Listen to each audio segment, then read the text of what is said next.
Hello everybody, hope you're well. Let's get this, looks a bit better. Right, hope you're all well. Right, this Leyton house build has been really good. It's a great kit, really enjoying it. Right now it's in a box just to the right of me. I can't go any further at the moment for a couple of days because the 2K clear paint has got to dry. But here comes the video and I hope you like it. I'll see you very soon. Right then, we get down and we build the main engine block, the Judd V8 that powered the racing car. It was one of Adrian New's first cars, driven by Capelli and Gutermin. This V8 block was based roughly on the Honda engine that was used in Formula 3000, but John Judd didn't have much money to develop a Formula 1 engine, and when he was up against the likes of Ferrari and Honda and even Renault, he did amazingly well with the kit that he got. But one of the benefits was it was cheap for teams like Leyton House, Williams and other teams. They could buy the car off the shelf, tuned, build their own chassis and enter Formula 1. We got the main parts together. This is a replica of the main engine block, the gearbox and the uprights for the rear wing. I'm using ammo extra thin cement. I've left that looking rather much like a product placement in this picture, but it wasn't, purely by accident. Typical Tamiya, very well moulded.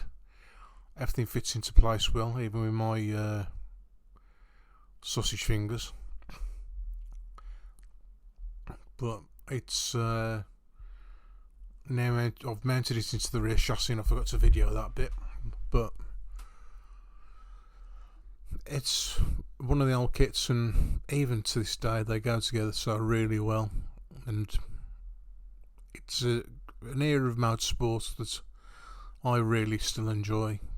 The likes of Prost, Mansell, Senna. It all makes modern day Formula 1 look very, very sterile, and I think that's why a lot of people are losing interest in Formula 1. It's more about one driver. You'll get people who are just, I'm a Hamilton fan, I'm a Vettel fan. I know Vettel's not in now. They are all just set on one person, not a team. But there we are, that's the main part done. And what comes next is the suspension. Just got to put the valve intakes in. There we are. There's a little like a, I suppose it's a radiator that goes in the back, a transmission cooler I would think, off the top of my head. But here we are, loaded for a bit of peace.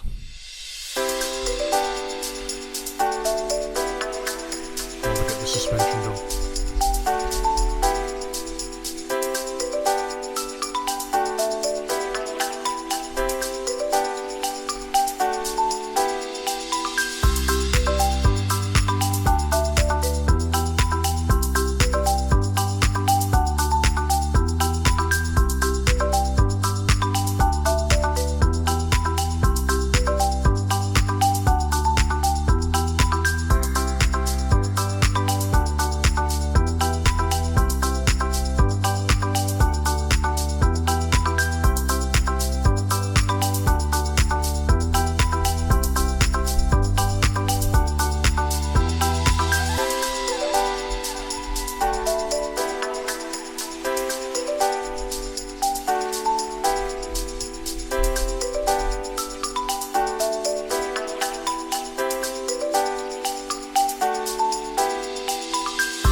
So with the rear engine and suspension done, we're now getting the Goodyear Eagle markings on the tyres. This was the bit I always used to hate doing when I was doing kits as I was younger. There we are, looking great. I also sealed them with a bottle of Tesla's dual coat that I brought online. Cost me a fortune, I hate to say. Had to order it from America, of all places eBay. I did have my doubts about buying this on eBay. Feared it might be a counterfeit, but no, it works well. Looks really good, and it seals in those transfers. But there we are. Off screen, I've glued the engine to the chassis, and I've had a bit of a error there with one of the stickers, but upcoming now we will have the spraying of the body with 2K paint. This stuff is not the nicest of stuff to work with. I did all this last night, as you can tell by my attire, so I quite literally thought I'm going to have a session tonight, try and get the tyres and the engine done. And there we go, piece by piece by piece. These things keep crinkling up, they're swine to get on the tyres, but when they're done right, they do make the model look a lot better. Right then, over to the spray booth and getting the 2K done. Let's go.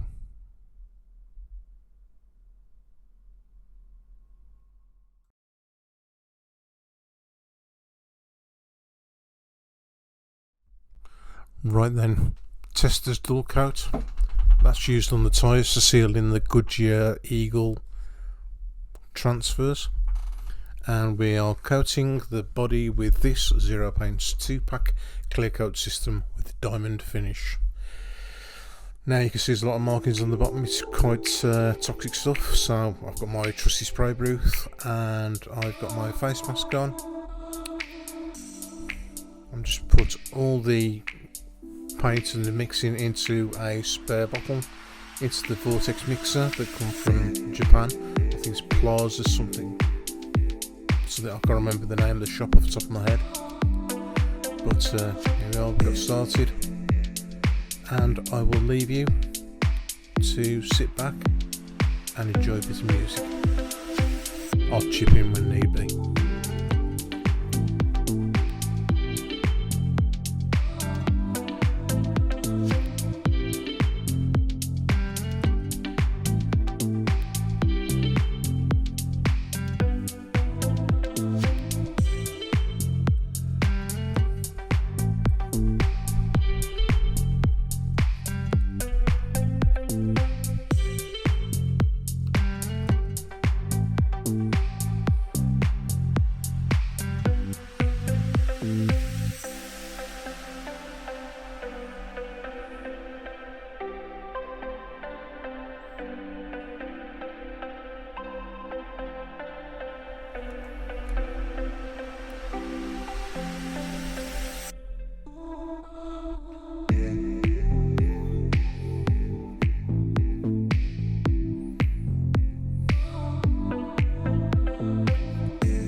Right then, with everything in a nice good coating of 2K clear, we are back to transfer over to doing the wings.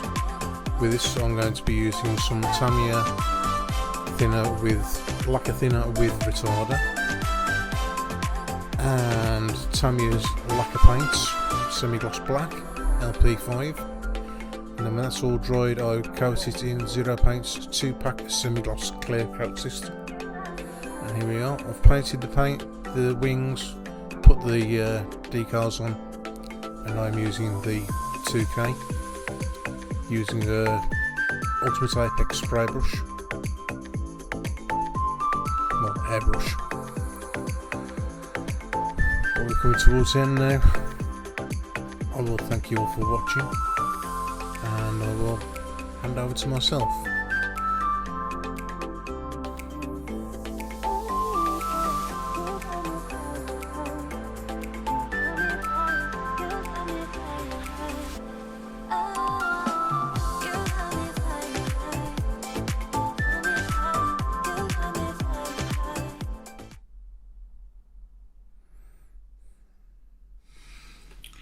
Right, we're all done. Did you enjoy the video? I hope so. As I said before, I'm waiting for the 2K to dry, and I'm going to try colour sanding for the first time. All the products I use are widely available. There's a list down below of all the straps that I use personally or I've had dealings with. They're very respectable and trustworthy, and well, I hope you enjoyed it. If so, give me a like. Please subscribe if possible. Not many things in this life that are free, but a subscription on YouTube and on other channels is free. So you may as well make use of it, and you can be updated when my next videos go live. Anyway, the next part hopefully will be making them all finished and revealing, but that's going to be probably sometime next week, but I'll upload it as soon as possible. So wherever you are, whatever time it is, and whatever you're doing, have yourself a great day. Look after yourselves, look after one another, and be good. I'll see you soon. Try for now. Bye.